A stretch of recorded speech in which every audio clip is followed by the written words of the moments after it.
growth hormone is low, you could be pumping iron all day long and you'll just get achy muscles. But you will not grow muscles. To grow muscles, you need growth hormone. You want to stay younger, you need growth hormone. Now, there is a condition called adult growth hormone deficiency, and of course children have it too. And they have short stature and slow growth, etc. And in adults, there's a similar one, and it manifests itself as an elderly person who's just, his muscles are all wasted, he's got no energy, he's got a blank in his eye all the time, he's just can't think, and he's very weak, he's just sitting around. You measure his growth hormone level, it's very low. You give him some growth hormone, he feels a lot better. But the problem with exogenous growth hormone is it has a lot of side effects. So that's why right now it's not approved by the FDA for me to give people growth hormone. But the best way to give yourself growth hormone is do one fast. Do one fast, and your growth hormones will go up. What else happens when you're fasting? So growth hormone, I told you about 24 to 48 hours if you really want to get the full benefit of growth hormone. Now, there's a condition called autophagy. I'm going to explain to you what autophagy is. Autophagy starts actually at about 18 hours and then gradually increases, and it's maximum at 3 days. Sounds terrible, it's not fair. But you know what, even if I get some autophagy after 24 hours, I'll be very, very, very happy. But if I want to maximize my autophagy, I'll go for a 3-day fast. So let me explain what autophagy is.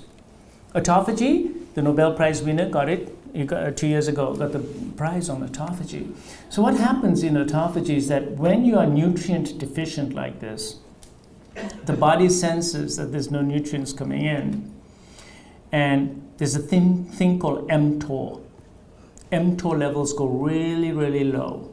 This is a protein kinase in the body, and it goes really, really low, and that turns on autophagy. What turns off autophagy is mTOR levels are high.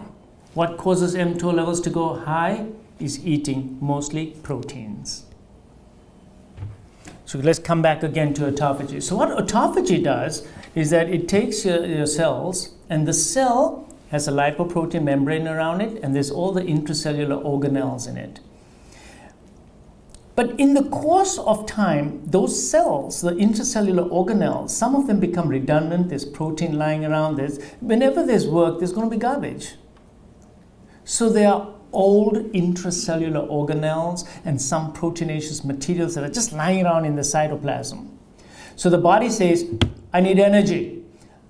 Recycle. I need to recycle. So the first thing it does, the cell stays alive, and it takes those intracellular organelles, breaks them down, packages them into the lysosome, and digests it, breaks it down into its pieces. So whether it's the sarcoplasmic reticulum or other intracellular organelles, breaks them all down and exports it out of the cell. Once it's exported from the cell into the bloodstream says, aha, I've got some new building blocks now, and the body reutilizes that. Okay, so the body now starts utilizing your intracellular organelles. So you're recycling your cell. So your cell doesn't die. It goes into a state of recycling. And you recycle your mitochondria as well. So mitochondrial parts, because there's a lot of oxidative stress going on in the mitochondria. So what happens is that that cell is now going to be depleted of its old non-functional parts. And then when you do eat, guess what gets repaired first? All those organelles. So you basically rejuvenate your cells. Now, if you're constantly eating, you will not rejuvenate those cells.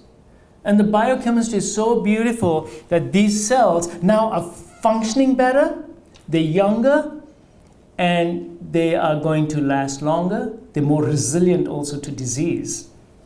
I'll come to that in a minute. So autophagy makes your cells better, younger, restoration. It's like a reset switch. So how do those organelles redo themselves? Well, they rebuild themselves because when you then eat, Because you've had autophagy, a signal goes from those cells to the bone marrow to say, hey, listen, I used up my intracellular organelles. When you get new ones, new supplies, send them to me. So the bone marrow, when you eat, makes stem cells. Have you heard of stem cells? No, it'll cost you $1 million. Just go out and get some. It'll cost you a whole lot of money, and it won't work. Because when you inject stem cells from the outside, the residence rates are wrong because they didn't get the message of where to go to. It's all artificial. So it doesn't know. So the brain, look, I injected stem cells in the heart when patients had myocardial infarctions. I was here doing the study upstairs. And what was the residence rate? Residence rate is how many of the stem cells actually ended up in the muscle where I wanted it to stay and repair the heart. Less than 0.1%. Did the ejection fractions go up? No change in ejection fraction. So injecting stem cells from the outside does nothing for you. It was good to study stem cells, and it still is, for the reason that you need to harness nature's way of giving you stem cells. You want a stem cell transplant right now, you're going to fast. It's the fastest way to increase your stem cells. So these stem cells come out of the bone marrow. It's called refeeding reward. And they go into the organs and replenish cells that have died and change the machinery in those cells as well. So there's a whole rejuvenation process. You are a younger, better, more resilient person than you were before. And this has all been documented over and over again. But there's no industry that's going to support me because there's no financial gain if you get better and younger and live longer. Because there's no one there to make money out of it. No one makes money when you fast, they lose money.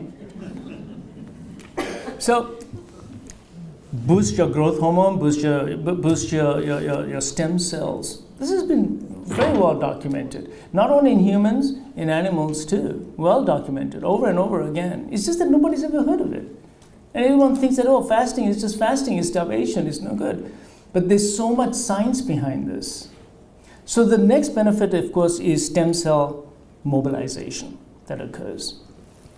And to get the maximum benefit of that, you can't just do, overnight fast. No, you really need to fast, because for the bone marrow to say, I'm going to come in and replace, you got to really have reached that point of replacement.